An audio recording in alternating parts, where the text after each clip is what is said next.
Hey, Schwanky. And I'm Bob Kirkpatrick. Welcome to Gone Fishing. We're out in the Queen Charlotte's at Sampson's Lodge. Mike Gillespie has invited us along for some fishing. We haven't been here too long. I don't know if we got a double header, if we got each other. We slipped into about 175 feet of water here and trying for some halibut. Just got our rods down to the bottom. Now these are probably one of the the species that's fished for less up here. And I don't know why, they're sure a lot of fun. I don't think I have a very big one on here. The one I have isn't the 200-pounder. No. These 11-foot rods, they feel pretty good. It takes a long time to bring these fish up from 200 feet. Well, they sure stay down. We may have I think we're tangled here. I think mine must have wrapped around your line there. Yeah, I'm coming around this side. Okay. Maybe we have one fish between us. You have to wait. Oh, big halibut. Who's got him, you or me? I don't know. There we go. That looks like both of us may. I think so. Yeah. Now, do you want to do the honors of gaffing? The halibut are a little unique. They actually live right on the bottom. And how am I going to do this? the top of them's quite mottled and the bottom's white, and that mottled color just lets them lay there. And they're kind of an ambush feeder. They got both eyes on the same side of their head. Whoa! You didn't like that? I don't blame you. Try that again. Now, halibut feed mostly on bottom prey like crabs and things like that, but they will also eat fish, and that's what we're using here. It's just cut herring, the same as we use for salmon. Well, this makes it easier when we're both bringing them in. You want to try the gaff job? No, I'll get him over to you again. I see that herring sticking out of his mouth there.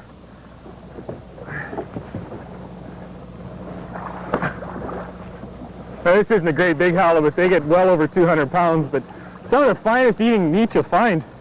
Nice flaky white meats, and good job. There he is.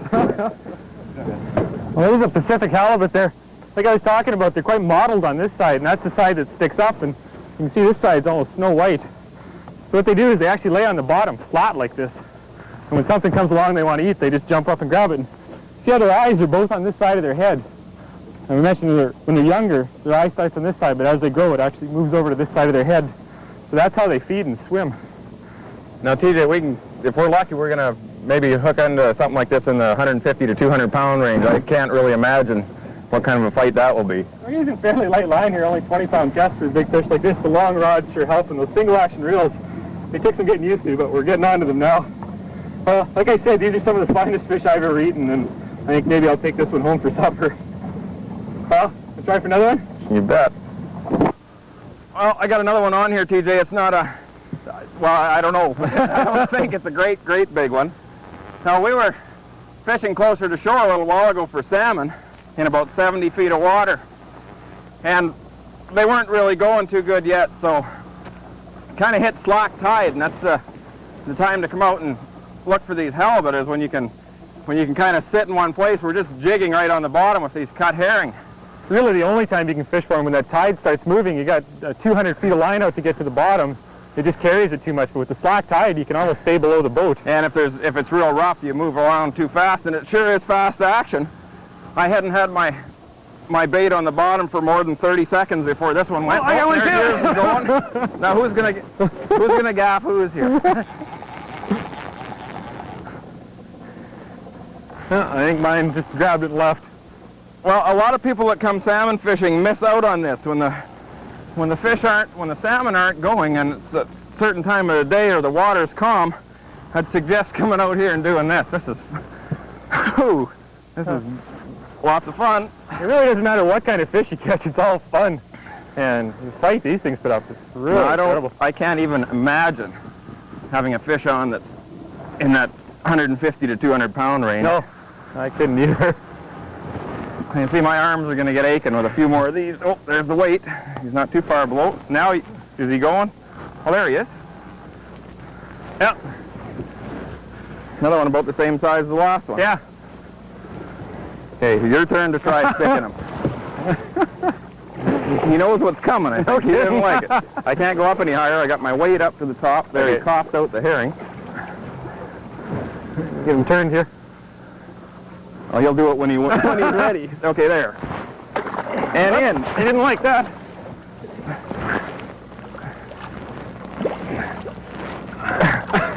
Stick him. I got her. Into the boat quick. There you go. All right. Your first halibut? My first halibut. Well, quite the bend I got in that rod. It was pretty steady action. And these rods we're using are between 10 and 11 feet. And they're quite limber, as you can see. So it's just about touching me here. That's the tip. The reason for that is we're using lighter line here. We've got 20-pound test line on. And so the rod takes up a lot of the shock rather than the line breaking. If you had a stiff rod, it would be hard to catch these bigger fish. You know, you'd break off quite a bit easier. Now, TJ mentioned earlier it's got single action reel.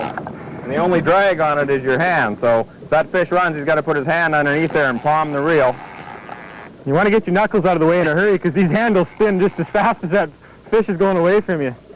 Boy, I better get mine out of the way here. Yeah, I think you're wrapped on me. These fish don't fight a whole lot, but boy, are they heavy. There's the weight.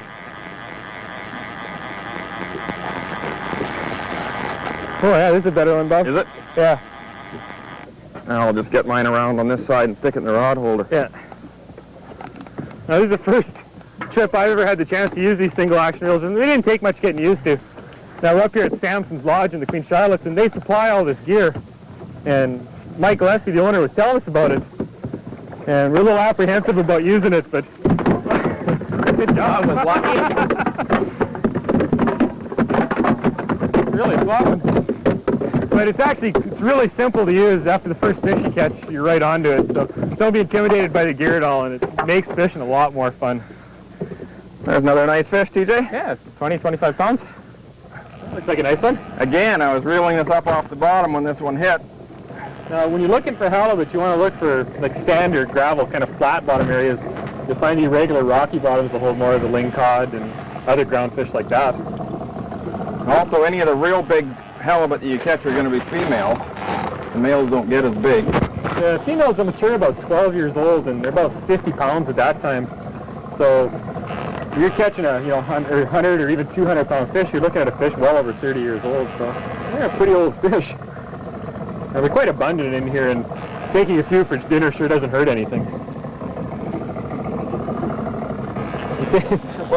Yeah, it seems to take so long too. They're so far down.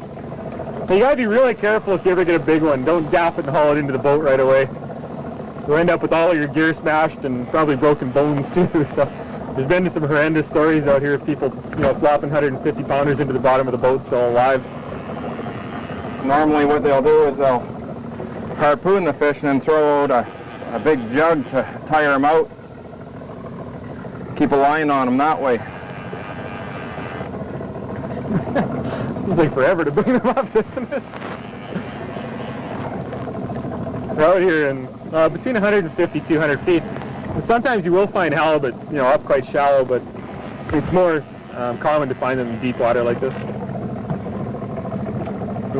It's just a big flat out here, and it seems like quite a sandy bottom. I like this.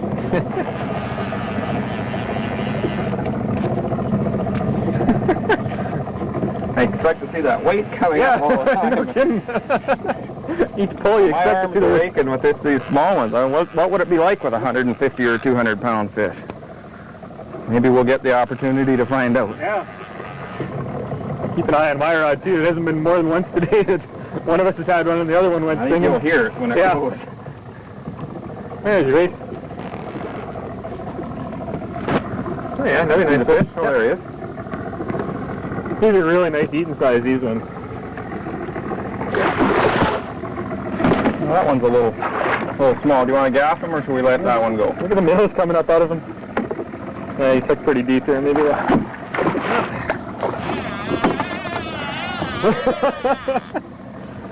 I brought him up there. He just spit out a whole bunch of minnows. So obviously they're actively feeding right now.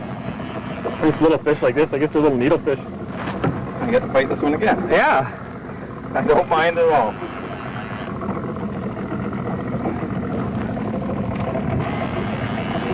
Well, he hasn't let up any since I first hooked him. Even for smaller fish, they do put up a heck of a fight. He killed about another 30 yards right in there, didn't he? Try this again. I think they know what's coming when you get them up there. You got me. Wash myself. Oh, I got one. Oh, maybe not.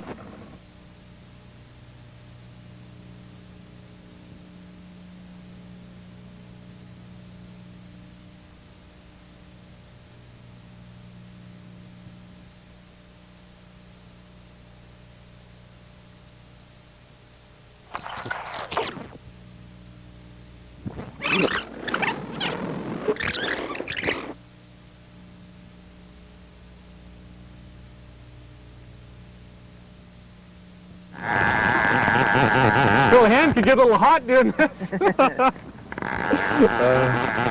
Now, you figured out how we're going to do this. No. Well,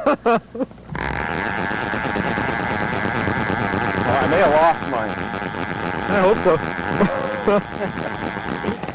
No, I didn't. No, I didn't. Oh, there he goes.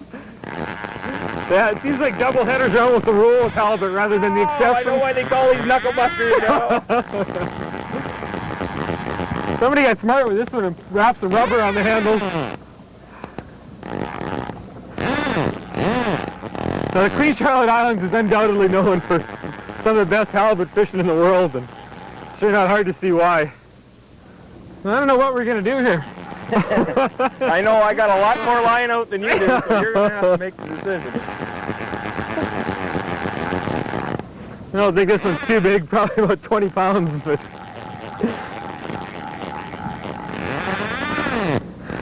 There he is. Well, let's see how good you are. Here's the gaff. It's in the bucket here. I can't get it for you, sorry. This is where it gets a little interesting. You can only reel that line in so far with the weight there. It's very important that when you're rigging these up that you don't have more line out than the length of your rod. Got him. Well, I'll put him in the fish bucket. If you have more line out from your weight down to your hook than the length of your rod, it's pretty hard to get these fish into the boat. Hard enough anyways with these big limber rods. I think I can give you a hand now. You probably got time to get your line out of there. Boy, I can't believe it. We're drifting along fairly fast here and we inhale that bait, like the whole thing's gone. See, I'm going to have to get quicker. Yeah. From hand to... or I'm going to have awful sore knuckles by the end of it. So Mike explained to us there's only two actions with these reels. It's either reeling or palming, and you got to be doing one or the other all the time. You got to be quick to get from one to the other, too. So keep your knuckles out of the way while you're doing it. Well, we got all the time in the world to get them into. That's the thing, when people catch a big fish, they're always in such a hurry to get it in, and you know, it could be that once-in-a-lifetime thing. Just take your time and enjoy it. If you've got them hooked well, you're not going to lose them. If you don't have them hooked well, it doesn't matter how fast you hurry, you're going to lose them, and there's a better chance of breaking them off. Now you see how Bob's keeping his rod tip up really high, and what that allows the rod to do is use the leverage, and there's a lot less chance of breaking that line as well. I get to use this rod to my advantage then. That's the whole purpose of the long rod, is to take a lot of the pressure off and keeps pressure on the fish and makes it a little bit easier. People always have a tendency, they want to get that rod tip down towards the water, and that just doesn't work. You lose all your advantage of the rod then, so keep it up and just pump that fish in. Don't try and reel them in. Just pump them up and then reel down. Don't let any slack happen during that period, but that's the easiest way with any kind of fish. Now, even when you're reeling down, you want to keep a lot of tension on that rod. You want to keep it loaded up good. You don't want to give them any slack line. Don't do a real fast pump up either. Just a nice, slow, steady pull. That way you're not going to break the line or pull the hook out of his mouth. And if the fish wants to go, let him go. I mean, that's what fishing's all about. It's for the enjoyment of that fight. enjoying this one. Yeah. The wind's picked up quite a bit. It's a little bit wavy out here, but not too bad. Could be a lot worse. Well, we're not wearing our rain suits or floater suits, and that right there is good enough for me. Now, it's right at the end of July, and this is probably one of the prime times to come up here for, you know all the species of salmon, the halibuts, and plus the weather's gorgeous. I mean, it's warm out here today. It's always quite a bit colder on the water with the wind blowing, and it's quite comfortable just here in a sweatshirt today. It's taking you a while, isn't it? Not ready yet. We're nowhere near ready yet. No. A lot of times that's what they'll do. They'll come up quite a ways, just wait, and then, and once they get close to the boat, they'll start fighting quite a bit, and that's what this one seems to be doing. You tired? My one arm is doing it. A little different from walleye fishing in Saskatchewan. Oh, I love it though. I have no idea how big this fish is.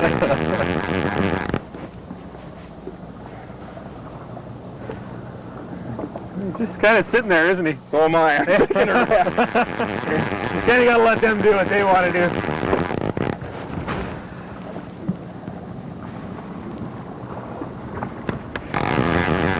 I expected to see that weight come up a long time ago. Yeah. There it is.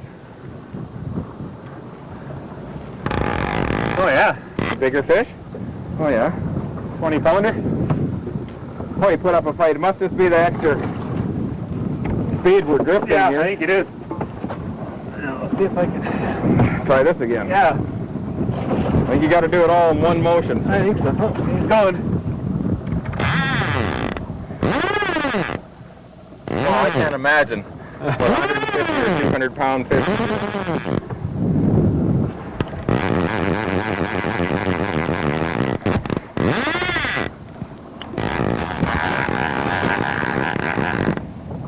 When you're trying to get someone's fish at the boat here and you want to grab that line to pull it in a little closer, if that fish decides he wants to go for a run, just let him go, otherwise you're going to break it for sure. Or tear your hands up or something.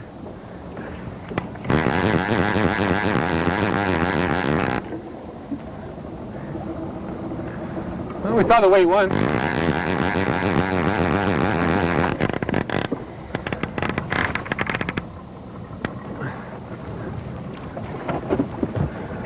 Get him this time. I need a rest. All right. Right into the bucket. That's nice. Good job. See why you don't want to put the big ones in your boat when they're fresh.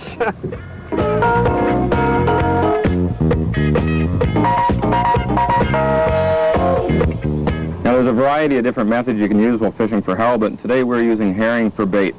And there's a special way to cut this bait so that it rolls through the water like a wounded bait fish. Now, first off, you lay the herring down facing you, put your knife down on an angle, almost a 45-degree angle, both the way that the herring's running and to the back. You want to cut right through and get rid of the head. You don't need that at all. You want to clean out the center cavity. Get all the insides out.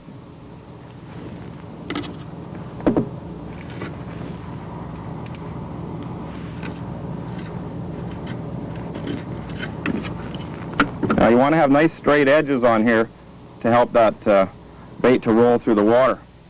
Now a proper way to hook this up, we're using a 2-hook harness here. You take the first hook, the back hook, and you run it through on the short side right near the lateral line. And pull the hook right through and down about halfway. And try not to disturb the scales any more than you have to here. Put it back in and pull the point out again right near the lateral line.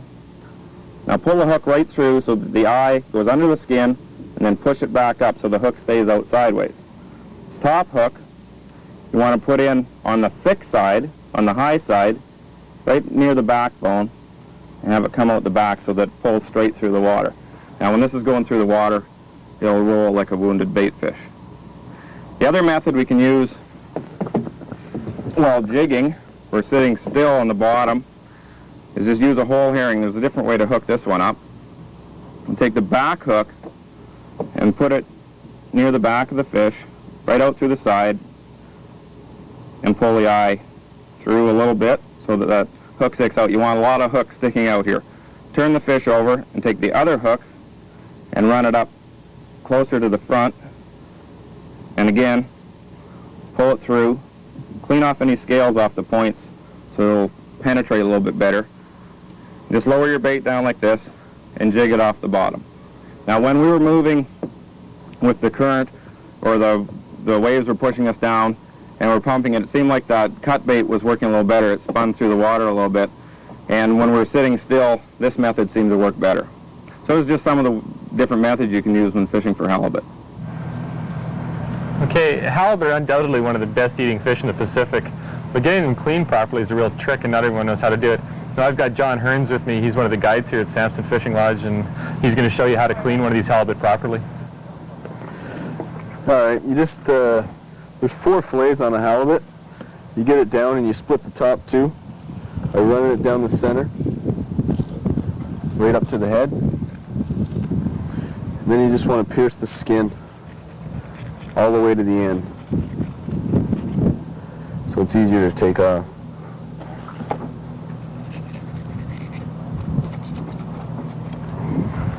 Then you just lay your knife down on the bones in the back and slide the meat off.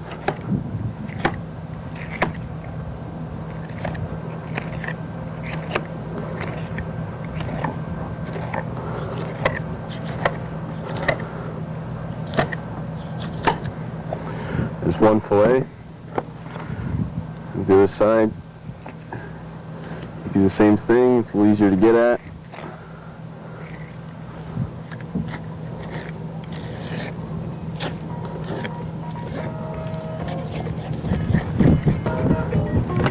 So you get 2 fillets, and then you just do the same thing to the other side, and you got mostly meat on a halibut.